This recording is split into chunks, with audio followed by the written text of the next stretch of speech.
Hello, boys and girls. It's Mrs. Pecora back to read you the next chapter in our novel, Ms. Coco Is Loco, part of My Weird School, written by Dan Gutman. So here we go. Chapter 3, Sit Around and Do Nothing Month. The next morning at the school store, they were selling cool pens that light up. I counted the coins in my pocket. Just enough money to buy lunch and nothing else. Bummer in the summer. I wish I brought my lunch from home, like I did in the good old days. Then I could use my lunch money to buy a pen. But if I brought lunch from home, I wouldn't have lunch money at all.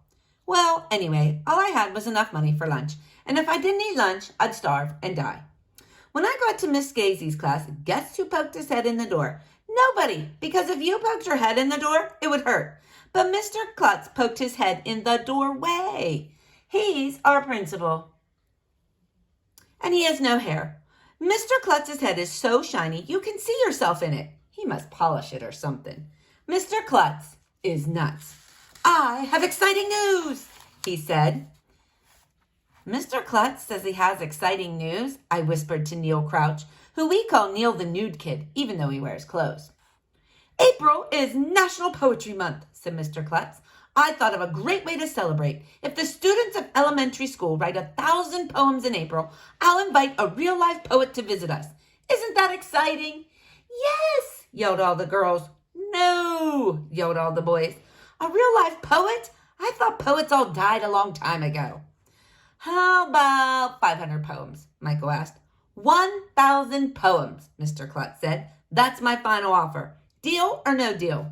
Deal, yelled all the girls. No deal, yelled all the boys.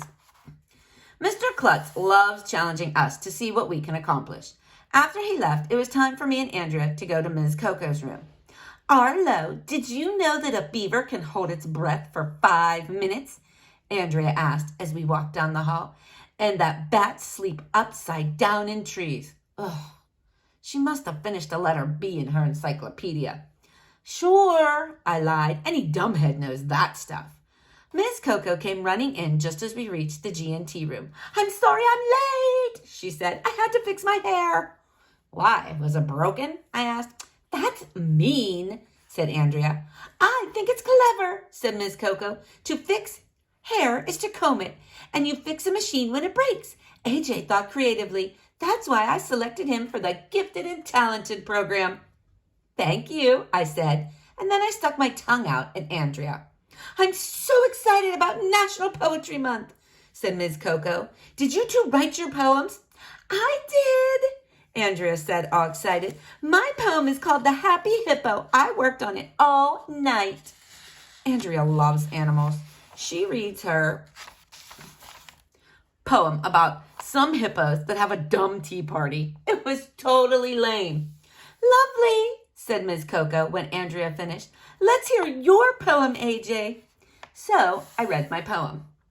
I like to sit around and do nothing. Just sit and do nothing at all. I don't want to talk. I don't want to walk. I don't want to play with a ball. I don't want to eat or play with my feet or work up a sweat or fly in a jet. If I could just sit and do nothing, just sit there and clear my head, I'd be the happiest person, except that, of course, I'd be dead. I wasn't sure if Miss Coco would like the ending or not. Teachers don't usually go for dead stuff. But when I looked up, there were tears running down her cheeks.